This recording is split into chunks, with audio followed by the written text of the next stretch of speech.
단거리 선수들이 0.01초 위해 시간을 바치고 내달리듯 배우는 교사 되어 수업 5분을 위해 하루도 쉬지 않고 학습 15분 교육학. 어떤 것이 가치가 있고 어떤 것이 의미가 있는가, 그런 질문을 하는 영역이 있고, 또 논리학이 있습니다. 귀납법, 연역법, 유비법, 뭐 이런 여러 가지 방법들을 이야기하는 영역이죠. 그리고 기능으로는 또 4가지 기능이 있습니다. 분석적, 종합적, 평가적, 사변적 기능이 있다고 많이들 이야기를 하는데, 분석적 기능으로는 언어의 의미, 관계를 분명히 하는 기능이 있다. 종합적 기능은 다양한 이론과 관점을 종합적으로 이해하게 하는 그런 기능이 있다고 하고, 평가적 기능으로는 가치 판단에 대한 당위성, 규범적 기능을 의미합니다. 사변적 기능으로 분석 평가를 토대로 문제를 해결하는 기능이 있다고 이야기를 하죠. 그래서 저희가 다룰 거는 이제 철학이라기보다는 교육 철학을 다루고자 하는데, 이 교육 철학은 다른 말로 교육관이라고 할 수도 있죠. 어떤 활동들이 바람직하고 가치가 있는가, 그런 질문을, 그런 물음을 갖고 나가고자 합니다. 이제 교육 철학의 기능으로는 이제 철학의 기능과 비슷하게 언어의 분석, 그리고 교육 방향의 제시, 비판의 근거를 제시하고 이제 문제 해결을 위한 사고의 개발, 이런 기능을 담당하고 있습니다. 이제 철학하면 떠오르는 사람, 소피스트가 있죠. 최초의 전문 직업교사라는 사람들인데, 웅변수를 기반으로 상대주의적 진리관을 가르쳤던 사람입니다. 진리를 구하는 과정을 중시했고 오늘날의 학원과 굉장히 유사합니다.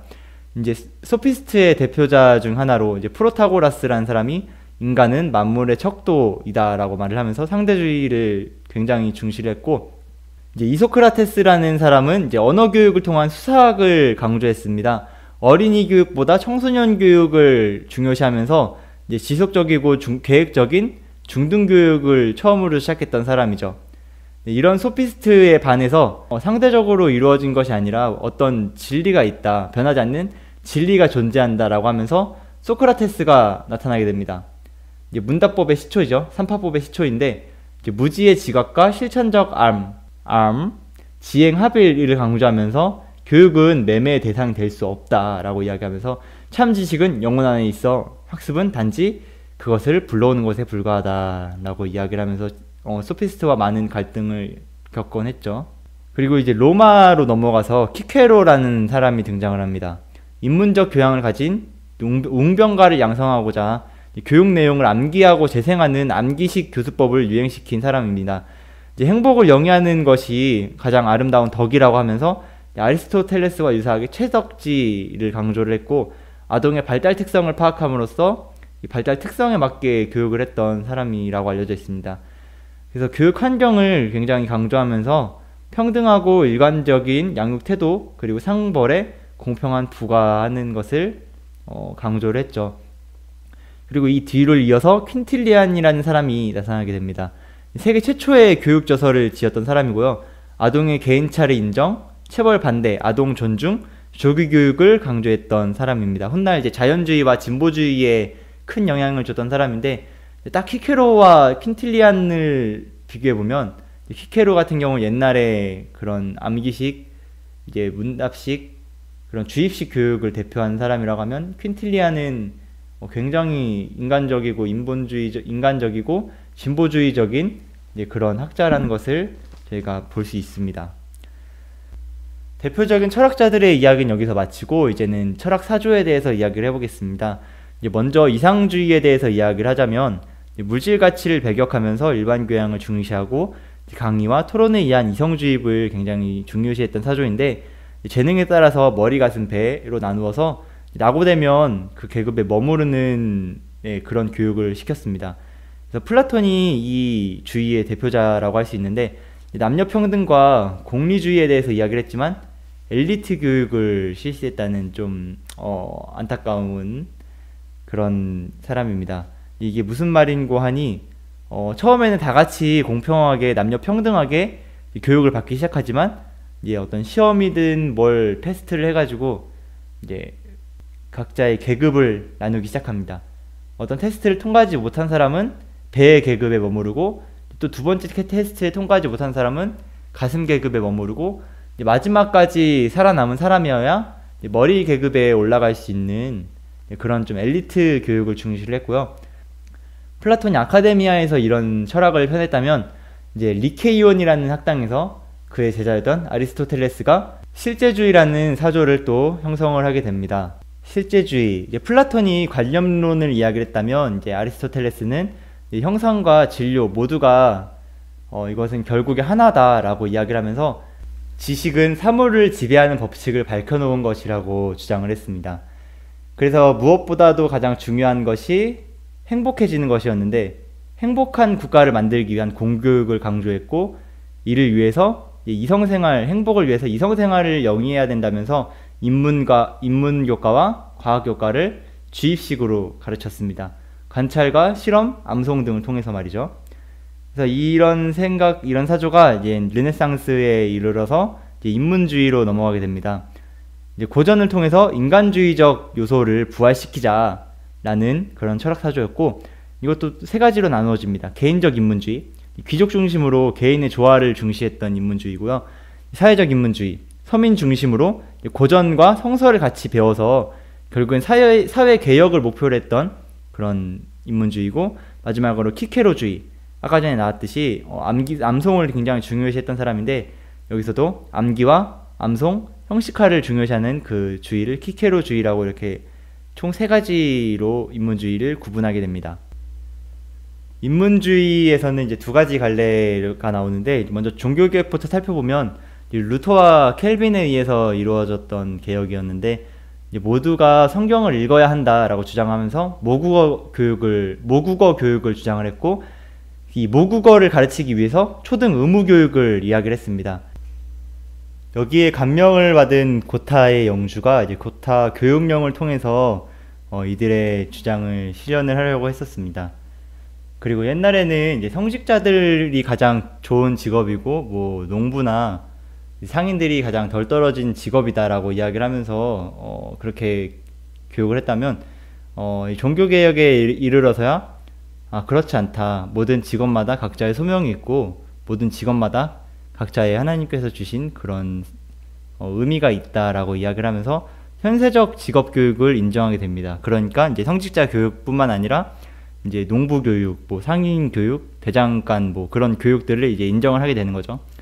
그리고 이 종교개혁에 반해서 또 반종교개혁이 일어나게 되죠.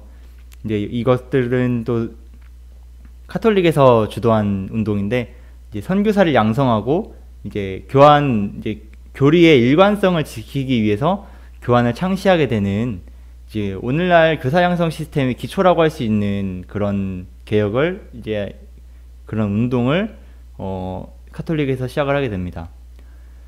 인문주의에서 갈라져 나온 또 다른 축으론 이제 키케로주의의 반작용으로 이제 종교에 대한 실망과 함께 실학주의가 등장을 하게 됩니다.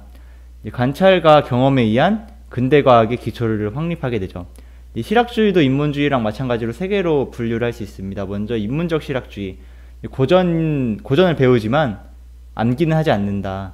그저 고전이 주는 가르침만 우리가 배우자라는 실학주의가 있고, 사회적 실학주의, 신사양성, 지덕체를 중요시하면서 광범위한 교육을 해야 된다라는 이야기를 했고요.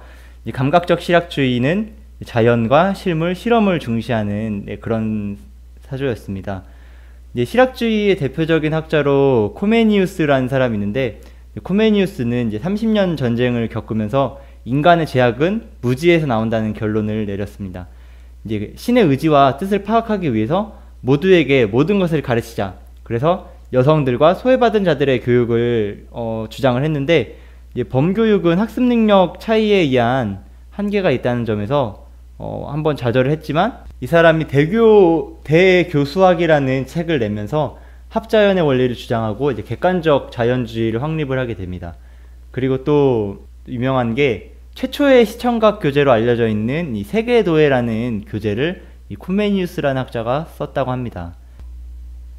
그리고 또 다른 실학주의자 중에 한 사람으로 이제 베이컨이 굉장히 유명하죠. 아는 것이 힘이라는 말로 굉장히 유명한 친구인데, 과학적 사실과 귀납적 탐구를 중요시했고 이제 네 가지 우상을 이야기를 합니다.